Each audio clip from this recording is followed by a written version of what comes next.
అందరికీ నమస్కారం. మొన్న ఈ మధ్య నేను శ్రీకాళహస్తి వెళ్ళాను. అక్కడ జరిగిన వింతైన సంఘటనని నేను ఫేస్ చేశాను. అలాంటి అద్భుతమైన సంఘటన, వింతైన సంఘటన అది మీకు కూడా చెప్పాలి. మీరు కూడా ఖచ్చితంగా వినాల్సిన సంఘటన. ఎందుకంటే ఆ సంఘటన అద్భుతమైన గుడిలో జరిగింది. అలాంటి అద్భుతమైన గుడి మీరు దగ్గరలో ఎక్కడ చూసి ఉండరు. ఎవ్వరూ ఎక్కువగా జనాలు ఉండని గుడి. కానీ అక్కడ ఒక్కటే ఒక్క భక్తురాలు ఉంటుంది. ఆ భక్తురాలు ఆ గుడిలోనే ఉంటుందన్నమాట. అది శ్రీకాళహస్తిలో ఎక్కడుందని చెప్తాను. ఒక 10-15 నిమిషాల్లో మీకు తెలిసిపోతుంది. అంత అద్భుతమైన గుడి ఎక్కడుందో కూడా నేను డీటెయిల్గా చెప్తానన్నమాట. ఎక్కడికి వెళ్ళినా, గుళ్ళకి వెళ్ళినా, పాత గుళ్ళకి వెళ్ళినా అక్కడ గుడిలో ఆర్కిటెక్చర్ కానీ అక్కడ ఏమున్నాయని చూడటం కానీ గమనించడం నాకు చాలా ఇష్టం.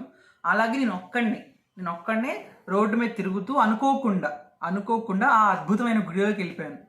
ఆ గుడిలో ఆర్కిటెక్చర్ బాగానే ఉంది, ఎక్కువగా లేదు, కానీ ప్రశాంతమైన ఎనర్జీ ఉంది.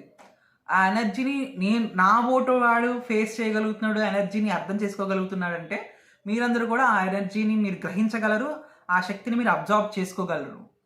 నేను ఆ గుడిలోకి వెళ్ళగానే ఆర్కిటెక్చర్ ఎక్స్ప్లెయిన్ చేస్తూ వీడియో తీస్తూ నడుస్తూ వెళ్తుంటే నాకు అక్కడ అద్భుతమైన చెట్లు కనిపించాయి. మనం గార్డెనర్స్, చెట్లు కనిపించాయి. అవి కూడా ఎలాంటి చెట్లు అంటే ఉసిరి చెట్టు, పారిజాతం చెట్లు, ఒక గార్డెన్ లాగా కనిపించింది ఆ గుడి వెనకాల. అక్కడి నుంచి ఒక పెద్ద ఆవిడ నడుచుకుంటూ వచ్చి నా దగ్గరికి వచ్చి, ఎవరు నువ్వు, ఈ వీడియోలో తీస్తున్నావేంటి అని అడిగారు. ఆ రోజు ఆ క్వశ్చన్ వేయడం వల్ల నాకు చాలా విషయాలు తెలిసాయి. ఆ రోజు 6 సంవత్సరాల ముందు, అంటే కరోనా టైంలో ఆవిడ గుడికి వచ్చారు. ఆ గుడిలో ఉండడం మొదలు పెట్టారు. ఇక్కడ 7 ఏళ్ల నుంచి సంవత్సరాలు నేను సేవ చేస్తున్నాను. అవునా? కరోనాలో నుంచి ఉన్నాను. నా పేరు దేవమ్మ. దేవమ్మ. శ్రీకాళహస్తిలోనే ఉంటున్నారా? అవును. ఎప్పటి నుంచి ఉంటున్నారు? 7 ఏళ్ళు అవుతుంది. 7 ఏళ్ళ నుంచి ఈ గుడిలోనే ఉంటున్నారా? ఎక్కడ? కరోనాలో నుంచి ఇక్కడే. అవునా? ఎక్కడ పడుకుంటున్నారు? అక్కడ పడుకుంటున్నారా? ఆ తలుపు అవతల ఈ మధ్యన తలుపు అవుతానా? అది కూడా గుడేనా? పంచముఖేశ్వరుడు. ఆ గుడి శుభ్రం చేయడం కానీ, పూలు పెట్టడం కానీ, ముగ్గులు వేయడం కానీ, పరిసరాలు మంచిగా చూడటానికి ఆవిడ చేయడం మొదలు పెట్టారనమాట. అక్కడే నిద్రపోవడం వల్ల ఆ చుట్టుపక్కల జనాలకి లేదా గుడిలో ఉండే వాళ్ళకి కొంచెం ఇబ్బంది కలిగిందేమో. వెళ్ళిపోమని ఆవిడని ఒత్తిడి చేశారు. ఇక్కడి నుంచి ఉండకు, వెళ్ళిపో అని ఒత్తిడి చేసి చులకనగా చూడడం మొదలుపెట్టారు ఆవిడ్ని. కానీ ఆమె ధైర్యంగా ఉండడం మొదలుపెట్టింది. ఆ భక్తురాలు 6 సంవత్సరాల నుంచి ఆ గుడిలోనే ఉంటుంది. ఆ అన్నదానాన్ని, దేవుడికి సంబంధించిన భోజనాన్ని తను తినడం, ఎవరిని ఇబ్బంది కలిగించకుండా ఆ ఉసిరి, తులసి, పారిజాతాల వృక్షాల కింద పడుకోవడం ఉండడం వల్ల తను మనసు మారి భక్తి వైపు ఎక్కువగా పెరగడం మొదలుపెట్టింది. తను ఆ భక్తిలో ఏం చేసిందంటే శివుడి విగ్రహాన్ని తయారు చేద్దాం అనుకుంది. అక్కడ బండరాయి ఒకటి ఉండడం వల్ల ఆ బండరాయిని తీసుకొచ్చి పెట్టి ఆ బండరాయి మీద శివుడి విగ్రహాన్ని తయారు చేసింది. ఈడ కూర్చోపెట్టిన పీట రాయి, పెద్ద రాయి మీద కూర్చోపెట్టించిన, మళ్ళా వీళ్ళు తీకోకుండా ఆ రాయినే నందిని చేసిన. రాయిని ఫస్ట్ ఈమెన పొడుగుంది రాయి లోపల, దాని ముందర కాళ్ళు చేతులు. ఇక్కడ రాయి ఉంది, అయితే లోపల రాయి, ఇలా రాయి అక్కడ ఉండేది. దాన్ని శివుడు కట్టారు. దాన్ని నందిని చేసినాను. దాని శివుడు కట్టి ఆ రాయిని నందిని చేస్తారు. ఆ జనాలు లేదా చుట్టుపక్కల ఉన్న జనాలు, ఆ గుడి వాళ్ళు ఆ పని చూసి నచ్చక అలా చేయకూడదని ఆ శివుడిని విగ్రహాన్ని తీసి పారేశారనమాట. ఆమె ఆ విగ్రహం లేకపోతే అన్న గుడి నుంచి బయటికి వెళ్ళిపోతుందనే ఉద్దేశంతో తీసి దాచేశారు. ఆమె ఎక్కడో ఒకడు వెతికి చుట్టూ తిరిగి లింగాన్ని కనుక్కొని బయటికి తెచ్చింది. మళ్ళీ కట్టడం మొదలుపెట్టింది. లింగాన్ని రుద్దడం, ఆ షేప్ తయారు చేయడం మొదలుపెట్టింది.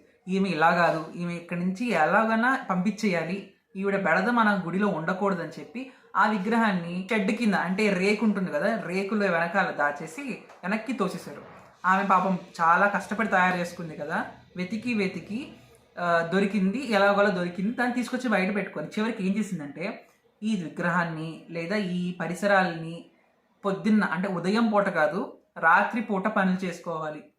ఎందుకంటే రాత్రిపూట చేయడం వల్ల ఆమెను ఎవరు అడ్డుకోరు, ఎవరు ఇబ్బంది పెట్టరు.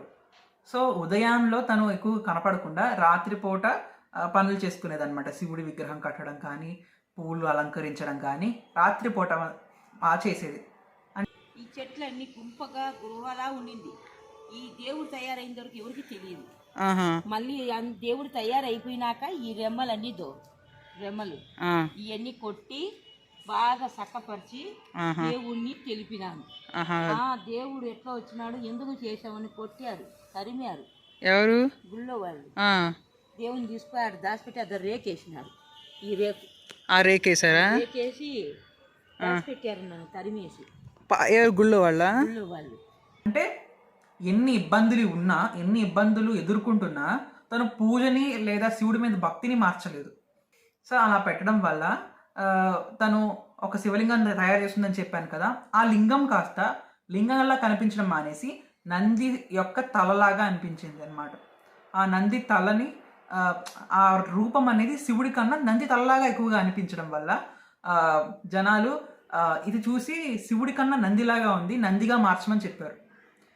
తనకి అవునే కదా నిజం అనిపించి చక్కగా ఆ లింగానికి చెవులు, కళ్ళు, తర్వాత నోరు అనేది గీసిందనమాట. అది అచ్చం నందిలాగే ఉంటుంది.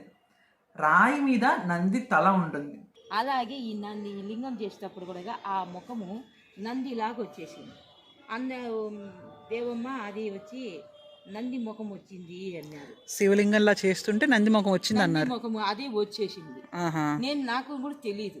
అప్పుడు చూసి మేడం చెప్పేందుకు కొమ్ములు, దానికి చెవులు, కళ్ళు, నాలికే పెట్టాను. నందే వచ్చేసింది అట్నే కళ. నేను చెయ్యాలని చేయలేదు, లింగం చేశాను. నీళ్ళు దిగేటట్టుగా ఇట్లా పెట్టాను. అది ఏమైందంటే కింద మూతిగా ఇట్లా తలకాయగా ముందర తగ్గుగా నంది ముఖము అందులోనే వచ్చేసింది. తయారు చేసేటప్పుడే దాంట్లో నాకు తెలియకుండా పుట్టింది. అలాగే ఇంకా నంది ఏమారి ఉంది అంటే నంది తలకాయ పెట్టాను. నంది తలకాయ బ్రహ్మాండంగా ఎక్సలెంట్ గా ఉంది అన్నాడు.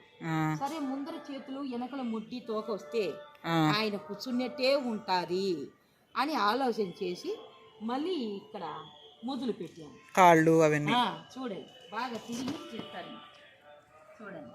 ముందర గంట చూసారా, తను అనుకున్నది ఏంటి, జరిగింది ఏంటంటే అనుకున్న శివలింగం అయితే అది నందిగా మారిపోయింది. ఇంకా ఉంది చెప్తాను. ఆ నంది రూపాన్ని పక్కన ఉంది కదా, సో ఆ నందిలింగాన్ని అలాగే ఉంచి పక్కన శివుడిని తయారు చేసింది. సో శివుడు దాని పక్కన నంది తల. ఈ నంది తల శివుడు ఉండడానికి కారణం తను కాదు, తను అనుకోని కావాలని చేయలేదు. తన ప్లాన్ ఇంతే శివలింగం చేయాలి అని. శివలింగం చిన్నదే చేయాలి, కానీ తను చేయడం వల్ల అది ఇంత పెద్ద నంది తలగా మారిపోయింది. నంది తల కాకుండా అది దాని కాస్త శివలింగంగా మారిపోయింది. సో ఎంతో చిన్న ప్లాన్ కాస్త పెద్ద ప్లాన్ గా అనుకోకుండా మారిపోయింది. ఇంతే లింగం అదో చూడు, చిన్న లింగం ఎక్కడ? ఇంత లింగాన్ని చేత్తోనే వృద్ధి చేసేసిన. అంత లింగాన్న అంతే లింగం. గుళ్ళో వాళ్ళు కూడా సాక్ష్యం ఉన్నారు. ఆ బండ లోపలికి పోయింది. చిన్న లింగం అనుకున్నా, చిన్నది అనుకొని చేస్తా ఉంటే కింద ఎక్కువ ఉందని పైన ఇంకొరత రుద్దిన, పైన ఎక్కువ వచ్చిందని కింద ఎక్కువ మళ్ళా రుద్దిన, మళ్ళా తల పెంచిన. అట్లా పెరిగి పెరిగి ఇంత అయింది. అవునా? అసలు ఫస్ట్ ఇంట్లో అనుకోలే, చిన్నది అనుకున్నారు. చిన్నదే అనుకున్నా. ఎక్కువ వచ్చిందని ఇక్కడ ఎక్కువ వచ్చిందని అక్కడ చిన్న. ఈమెన లింగం నేను చేయడం, ఈమెన లింగము ఈమెన తయారైంది. ఈ పాము కూడా అదే మాత్రంగా 5వ పాము ఇది నిలబడింది. అవునా? పాములు పోయాయి. తీస్తారా అవి? పోయాయిగా, ఇరిగిపోయినాయి. దాచిపెట్టారు సాటుగా ఒప్పుకోక, మళ్ళీ అది లాగడంలో ఇరిగిపోయింది పాము. సో ఆ బండరాయిని తీసి దాచేస్తారు. ఆ చుట్టూ జనాలు, ఆ పూజ చేసే వాళ్ళు ఎవరన్నా ఉంటే రాయి తీసేసి దాచేస్తారనే భయంతో ఆ నంది తలతో ఉన్న శివలింగాన్ని ఎవరు కదపకూడదని ఏం చేసిందంటే బండరాయి పక్కన సిమెంట్ పెట్టి అతికిచ్చేసింది అనమాట. ఆ బండరాయి కింద దాన్ని ఎవరు కదపలేరు. ఇంకా ఆ బండరాయి కింద ఉంటుంది. ఆ బండరాయి మీ ఎవరికి కనపడకుండా దాని మీద సిమెంట్ వేసేసి సాఫ్ చేసేసింది. సో అది ఎలా కనిపించడం మొదలుపెట్టిందంటే ఒక నంది మీద శివలింగం పెట్టినట్టుగా కనబడింది. ఈడ కూర్చోపెట్టిన పీట రాయి పెద్ద రాయి మీద కూర్చోపెట్టించిన, మళ్ళా వీళ్ళు తీకోకుండా ఆ రాయినే నందిని చేసిన రాయిని. అర్థమైందా? దాని అర్థం ఏంటంటే చెప్తాను, దాని మీనింగ్ ఇప్పట్లో చెప్తాను. ఆ నంది మీద శివలింగం కూర్చున్నట్టు ఉంటుంది. దాన్ని ఏం చేసిందంటే ఆ నందిలింగాన్ని కొంచెం పాముగా మార్చింది. అండ్ ఎలా అంటే ఆ పాముని నంది మీదగా వస్తూ చుట్టూ తిరిగి శివలింగం పైన పాము ఉంటుందన్నమాట. చుట్టూ తిరిగి పాము ఉంటుంది. ఊహించుకోండి ఒకసారి, నంది నడుస్తుంది, ఆ నంది మీద అద్భుతమైన శివలింగం ఉంటుంది, ఆ శివలింగం మీద చుట్టుకొని పాము ఉంటుంది. ఎంత అద్భుతమో కదా. తను అలా చేయాలనే అనుకోలేదు, కానీ చేయగా చేయగా ఆ లింగం అలా రూపాంతరం చెందుకుందనమాట. చెట్టు కింద ఉన్న నెల్లి చెట్టు కింద ఉన్న ఆ శివయ్య బ్రహ్మచరితో సమాధం అంటున్నారు. బ్రహ్మచరితో ఉన్నాడంట. నంది మీద ఉండే లింగం బ్రహ్మచారి అని అన్నారు. ఆ మాట వచ్చేవాళ్ళు చెప్పారు సేవకులే. సో అది చూసి చాలా అద్భుతంగా అనిపించింది. సో ఇంకా ఆ లింగాన్ని అలాగే ఉంచేశారు. తర్వాత ఏమైందంటే పక్కన గుడిలో ఆ గుడి కూడా ఏంటో చెప్తాను డీటెయిల్గా. చతుర్ముఖ బ్రహ్మలింగం అనమాట, బ్రహ్మలింగం అంటారు. ఆ బ్రహ్మలింగం యొక్క గుడికి పై కప్పు ఉంటుంది కదా, పై కప్పుకి లేదా టైల్స్ అంటారు, వాటికి వాడే రాళ్ళని గవర్నమెంటో లేకపోతే పూజారి వాళ్ళు తెప్పించి పెట్టించారు గుడికి. అవి వాడేసిన తర్వాత మిగిలిపోయిన రాళ్ళు లేదా మిగిలిపోయిన టైల్స్ని తను తెచ్చుకొని ఫ్లోరింగ్ వేసుకుందనమాట. తాను ఇప్పుడు కట్టుకున్న నందిలింగంకి చుట్టూ ఫ్లోరింగ్ వేసుకుంది. ఆ ఫ్లోరింగ్ అనేది నీట్గా చేయడం మొదలుపెట్టింది అనమాట. ఈ టైల్స్ అంతా పక్కన గుళ్ళు మోసుకొచ్చి పెట్టారు. ఏంటి టైల్స్ కూడా మీరే పెట్టారా? ఈ టైల్స్ అన్ని కూడా మీరే పెట్టారా? ఎక్కడి నుంచి తెచ్చారు? పక్కన పైన పెట్టిన తాపు మిగిలినాయి. ఆహా, నుంచి ఇక్కడ మోసుకొచ్చినాను. ఈ రేకులు పైన పెట్టారు, అదో కనిపిస్తున్నాయి. అవునా? దీని లోపల ఈ పైన అవునా కారకుండా పెట్టారు, సీలింగ్ లాగేశారా? ఇది మిగిలినటి ఇక్కడ వేసాను. మిగిలిన మీరు తీసుకున్నారు? ఇంకా ఉన్నాయి. ఈ అయిపోచేస్తుందని వాళ్ళు ఎక్కడో వేసుకున్నారు. వాళ్ళు వేసేసుకున్నారా? ఎత్తి పెట్టుకున్నారు. నేను ఉన్న కాడి దొరికిన కాడికి అది కూడా అర్ధరాత్రిలే నేను మోసాను. అవునా? అర్ధరాత్రి ఎందుకని తెలియకుండానా? అవును, మంచోడు ఉన్నాడు చెడ్డోడు ఉన్నాడు, నీకేం పని నీకేం అవసరం అంటారు. అప్పుడు నేను ఏం చేయను. అందుకే ఈ గుళ్ళోటే పక్కన మిగిలినేటి అది రాత్రి పూట మోసి రాత్రి తెల్లవారక ముందే ఎన్ని పెట్టాను. ఊరికి అట్లే పరిచాను అంతే. సిమెంట్ కొని శివలింగాన్ని చేయడం, తను ఏమి ఆశించకుండా చేయడం అనేది నాకు చాలా ఆశ్చర్యం కలిగించింది. ఆనందకరమైన విషయం ఏంటంటే హైకోర్టు జడ్జ్, నెల్లూరు అనుకుంటా, హైకోర్టు జడ్జిలు కూడా ఆమెకి సహాయం చేశారని ఆమె చెప్పింది అనమాట. హైకోర్టు జడ్జి వాళ్ళు కూడా ఆ గుడికి అప్పుడప్పుడు వస్తుంటారంట. ఆ గుడిలో ఈమె చేసే భక్తిని చూసి, ఆ గుడిలో ఈమె చేసే సేవను చూసి వాళ్ళు కూడా ఆశ్చర్యపోయి ఆమెకి నెలకి ఇంత డబ్బులు జీతం కింద లెక్క ఇచ్చేవాళ్ళు. ఇప్పటికీ ఆమెకి జీతం వస్తుంది. మొన్న మధ్య హైకోర్టు జడ్జిలు ఎవరైతే ఉన్నారో వాళ్ళు ఆమెకి జీతం రూపంలో డబ్బులు ఇవ్వడం మొదలు పెట్టారనమాట. ఇప్పుడు దేవుడు judge madam, high court judge madam వచ్చింది. హైకోర్టు జడ్జి మేడం ఎవరు? Madam high court Nellore judge madam, judge సారా? జడ్జి సారు మేడం ఇద్దరు. అప్పుడప్పుడు నేను ముగ్గులు వేసేది అంతా చూసేవాళ్ళు. పర్మిషన్ అప్పుడప్పుడు ఈగోసారి చెప్పిపోయేవాళ్ళు. నీలాగా డ్రాయింగ్ బొమ్మలు చూశారు. చేసిన దేవుని రప్పించేలాగా ఆ శివయ్య జీతం ఇచ్చేటట్టుగా ఆ జడ్జి సార్ పర్మిషన్ ఇచ్చాడు. అవునా? అడుక్కొని బతుకుతాంది ఆయమ్మ. ముగ్గులు పెడతాది, పూజలు చేస్తుంది, చెట్లకు నీళ్లు పడతాది, భిక్షం ఎత్తుకొని చేశాను. ఫస్ట్ భిక్షం చేశారా? అవును. ఆ కొంత ధనం కూడా దేవుడికి అర్పించడానికి సిద్ధం అవుతుంది అనమాట. లేదా తన భోజనానికి, వస్త్రాలకి, లేదా ఆమె హెల్త్కి, ఆరోగ్యం చూసుకోవడానికి ఆ కొంచెం ధనం నెలకి సరిపోతుంది అనమాట. ఆ సంఘటన చూసి నాకు ఎంత ఆనందం కలిగిందంటే, ఆమె ఆ శివుడిని కాదు, శివుడి పైన ఉన్న ఉసిరి కొమ్మల నుంచి, ఉసిరి పుల్లలు ఉంటాయి కదా, ఉసిరి పుల్లలతో పారిజాతాలని అల్లిందనమాట. పారిజాత పువ్వులని ఉసిరి పుల్లలతో అల్లి అలాంటి అద్భుతమైన మాలని శివుడికి అర్పించి పూజ చేస్తుంది రోజు. పారిజాతం పువ్వులు, అవునవును, ఉసిరికాయ పుల్లలతో పువ్వులు కట్టాను. ఉసిరికాయ పుల్లలతో ఇదే యాపులు, అవునవును, అర్థమైంది. ఈ పుల్లలకే ఇలా పువ్వు కట్టాను మాల స్వామికి, ఉసిరికాయ పుల్లలతో.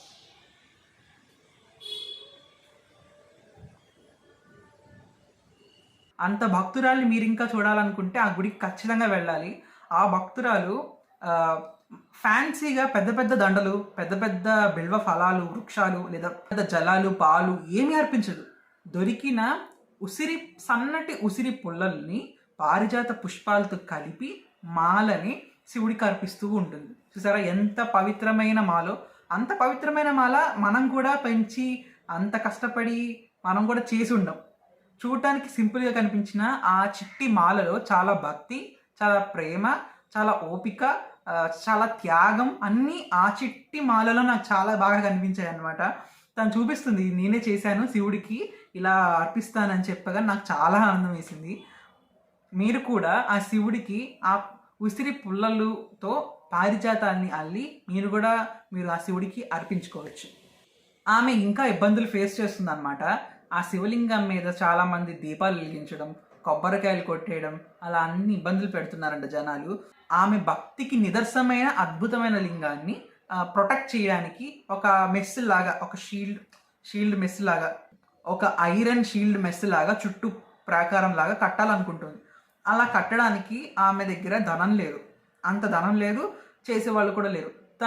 తనకి ఎవరైనా సహాయం చేయగలిగితే ధనం తను ఆశించదు, డబ్బులు ఎవరి దగ్గర ఆమె తీసుకోదండి. మీరు ఒకవేళ వెళ్ళినా ఆ గుడికి ఆమె డబ్బులు తీసుకోదు. ఎవరికైనా కావాలంటే ఆ షీల్డ్ లాగా, ఒక మెస్ లాగా శివలింగం చుట్టూ కట్టించగలిగితే కట్టించండి. వర్షానికి నీళ్ళు వస్తుంటాయి, ఆ శివలింగం డ్యామేజ్ అయ్యే ఛాన్స్ ఉంది. లేదా జనాలు వచ్చి అడ్డదిడ్డంగా కర్పూరాలను శివలింగం మీద వెలిగించేయడం, వేరే వేరే ద్రవాలు, అక్కర్లేని ద్రవాలు కూడా పోయడం, కల్తీ నూనెలు పోసేయడం, అలా చేయడం వల్ల శివలింగం డ్యామేజ్ అవుతుంది అనమాట. తెల్లవారక ముందే ఎన్ని పెట్టాను, ఊరికి అట్లే పరిచాను అంతే. అర్థమైంది. అదే గట్టిగా లేవు కదా, అందుకే విరుగుతున్నాయి కూడా, పరిచారు కదా. టెంకాయలు కొట్టారు అమ్మగారు, అమ్మోర్ని దీపాలు పెట్టి ఈ టెంకాయలు కొట్టి ఎరగొట్టారు. టెంకాయలు కొట్టకూడదు, రాళ్ళు. వాళ్ళు కూర్చునే సాటే టెంకాయ కొట్టారు. వాళ్ళకి తెలివి బాగుంది. వాళ్ళ ఇంట్లోటైతే హుషారు పడతారు. శివయ్య గుడగ పట్టి టెంకాయ కొట్టేస్తున్నారు. ఓ భగవంతుడా, పసుపులు కుంకాలు గందరగోళాలు చేస్తున్నారు. అందుకే ఎవరైనా గొప్పవాళ్ళు ఆ దేవుడికి కటాంజనంగా వాళ్ళ శక్తి కొద్దీ గొడుగు మాదిరిగా పెడితే, ఏదన్నా గుడి మాదిరిగా కడితే ఆయన వ్రత సేఫ్టీగా ఉంటాడు. లేకపోతే దీపాలు పెద్ద పెద్ద ముందర పెడుతున్నారు, కర్పూరం గడ్డలు నింద వేస్తున్నారు, మూర్ఖుల్లాగా మాలలకే కడ్డీలు చెప్పుతున్నారు, ధూపాలు తీసుకొని ఆయన నింద పెడుతున్నారు, కర్పూరం ఆరతి ఆయన మీదే వెలిగిస్తున్నారు. ఏమని అడిగితే నీకేమి అని నన్ను దబాయిస్తున్నారు. ఇంత కష్టపడి చేసిన నన్ను ఎదిరిస్తున్నారు వాళ్ళు. ఏం చేయమంటావు? దండం పెట్టుకోండి, పూలు ఉంటే పెట్టండి, మీరు ఏమైనా ఇవ్వాలని ఉంటే ఇవ్వండి, నేను ఇక్కడ ఉండి సేవ చేస్తాను అంటే మేమేం చెయ్యాలా, నువ్వేంది పక్కకు అంటున్నారు. అభిషేకం చేసుకోండి. ఇది నీళ్లకో పాలకో అభిషేకం ఇక్కడ చేసుకోవాలి. అభిషేకాలు ఇక నా సొంతంగా నేను చేశాను. ఇది ఓన్లీ ఇస్తే నేను చేస్తాను. ఏమి ఇప్పుడు గుళ్ళ పూజారులు ఉన్నారు, వాళ్ళు చేస్తేనే కదా నువ్వు చూస్తావు. నువ్వు చేస్తానంటే ఒప్పుకుంటారా? లేదు. నేను అట్లే కదా కష్టపడి చేత్తో చేశాను. ఓన్లీ ఇక్కడ ఈవిడ వెళ్ళి అక్కడ పూజ చేస్తారు. ఇక్కడికి వెళ్ళి ఎవరు దీపాలు వెలిగించి దగ్గరగా కర్పూరాలు వేసేసి విగ్రహాన్ని పాడు చేయకండి, డిస్టర్బ్ చేయకండి. సో ఎవరు వాటిని డిస్టర్బ్ చేయకుండా మెషి కట్టాలనుకుంటుంది. ఎవరైనా ఉంటే జనాల్లో ఆ పని చేయగలిగే వాళ్ళు ఉంటే నా వీడియో ద్వారా చూస్తే ఆ శివలింగాన్ని భక్తి యొక్క శివలింగాన్ని ప్రొటెక్ట్ చేయగలరని నేను ఆశిస్తున్నాను. ఏం చేస్తారు ఆ డబ్బులతో? మళ్ళీ సిమెంట్ తెచ్చి చేశాను కదా, దానికి పెయింటింగ్ పెట్టాలి. పెయింటింగ్ వచ్చా? ఎవరైనా పెయింటింగ్ నేనే పెట్టుకుంటా. కొంచెం డబ్బులు కావాలి అంతే. వాళ్ళు ఎవరన్నా వచ్చి ఈ స్వామికి నీడనిస్తే, గూడు కడితే వాళ్ళకంత పుణ్యం ఉంటుంది. ఇంతకీ ఆ గుడి ఎక్కడుందో మీకు చెప్పలేదు కదా. ఆ గుడి ఎక్కడుందంటే మీరు Srikalahasti 4th gate, Srikalahasti 4th గేట్లోకి వెళ్ళండి. మీకు ఆటో ఎవరిని అడిగినా శ్రీకాళహస్తి 4th గేట్కి మిమ్మల్ని తీసుకెళ్ళిపోతారు. 4th గేట్లోకి ఎంటర్ అవ్వగానే మీకు షాప్స్ కనిపిస్తాయి, మొత్తం షాపులు కనిపిస్తాయి. ఆ షాపులకి మీరు లెఫ్ట్ సైడ్ తిరిగితే లెఫ్ట్ సైడ్లో మీకు శ్రీకాళహస్తి గుడికి వెళ్ళాలి. అది కాదు, లెఫ్ట్ కాకుండా మీరు రైట్ సైడ్ తిరగాలి. రైట్ సైడ్ తిరిగాక మీకు మణికంఠేశ్వర టెంపుల్ కనిపిస్తుంది, మణికంఠేశ్వరుడి గోపురం కనిపిస్తుంది. మీరు ఆ గోపురంలోకి వెళ్ళగానే మీరు ఆ గోపురంలోకి వెళ్ళగానే మణికంఠేశ్వరి ఆలయం అంటే అమ్మవారి గుడి, శివుడి గుడి, బ్రహ్మదేవుడి గుడి. మీరు ప్రపంచంలో చూడండి ఎక్కడైనా బ్రహ్మకి గుడులు ఉండవన్నమాట. దేవుడికి ఎక్కడా గుడి ఉండదు. కానీ ఇక్కడ బ్రహ్మదేవుడికి గుడి ఉంటుంది. ఆ ఆలయంలోనే మణికంఠేశ్వరుడు శివలింగం కూడా ఉంటుంది. ఆ ఆ ప్రాంతంలో ఆ పరిసరంలోనే గుడి లోపలికి వెళ్ళగానే మీకు తులసి, ఉసిరి, పారిజాతాల వనం కనిపిస్తుంది. గార్డెన్ లాగా అనమాట. శివుడి వెనకాలే తులసి పారిజాతాల వనంలో ఆమె శివలింగాన్ని కట్టింది. ఆమె అక్కడే ఉంటుంది. మీరు గమనించండి. ఉదయం అంతా మణికంఠేశ్వర టెంపుల్లో ఉన్న పారిజాతాలు, ఉసిరి చెట్ల కిందే తను ఉంటుంది. రాత్రి మాత్రమే చతుర్ముఖ బ్రహ్మ గుడి దగ్గరికి వెళ్ళిపోతుంది అనమాట. అంటే శివలింగం పైన 4 బ్రహ్మ ముఖాలు ఉంటాయి. ఆ శివలింగం గుడి ప్రాంతంలో తను నిద్రిస్తుంది అనమాట, పడుకుంటుంది. మణికంఠేశ్వరుడు ప్లస్ బ్రహ్మ ఇద్దరు ఉన్న గుడి కదా, ఈ గుడిలో తను సేవ చేస్తూ ఉంటుంది అనమాట. మీరు అక్కడికి వెళ్ళండి, ఆ అమ్మవారిని దర్శించుకోండి. విగ్రహాలు చాలా అద్భుతంగా ఉంటాయి. ఎలా ఉంటాయి అంటే శ్రీకాళహస్తిలో అమ్మవారు ఎలా ఉంటుందో, శ్రీకాళహస్తిలో అమ్మవారు ఎలా ఉంటుందో అలాగే మీకు ఇక్కడ అమ్మవారిని మీరు చూడొచ్చు అనమాట. అదే వైబ్, అదే ఎనర్జీ, అదే కళ ముఖంలో అదే మీకు కనిపిస్తుంది సేమ్. సో అంత అద్భుతమైన గుడి. ఇక్కడ బ్రహ్మదేవుడి గుడి ఎందుకు ఉంది అంటే ఆ శివలింగానికి బ్రహ్మదేవుడు పూజించాడని, ఆ బ్రహ్మదేవుడు పూజించడం వల్ల బ్రహ్మదేవుడికి కూడా ఒక స్థానం శివుడు ఇచ్చాడని గుడికి అని అంటారు. ఇలాంటి అద్భుతమైన గుడిలో అలాంటి అద్భుతమైన భక్తురాలు ఉండడం, అలాంటి అద్భుతమైన భక్తురాల నుంచి ఒక శివలింగాన్ని ఉద్భవించడం, అంటే తన నుంచి, తన ఆలోచన నుంచి ఒక అద్భుతమైన శివలింగాన్ని తయారు చేయడం జరిగిందనమాట. ఆ శివలింగం మామూలుది కాదు, ఎందుకంటే అది బ్రహ్మచర్యలింగం.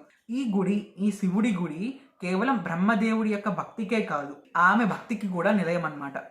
ఈ వీడియో కనుక మీకు నచ్చినట్లయితే లైక్ చేయండి, షేర్ చేయండి అండ్ సబ్స్క్రైబ్ చేయండి. Thanks for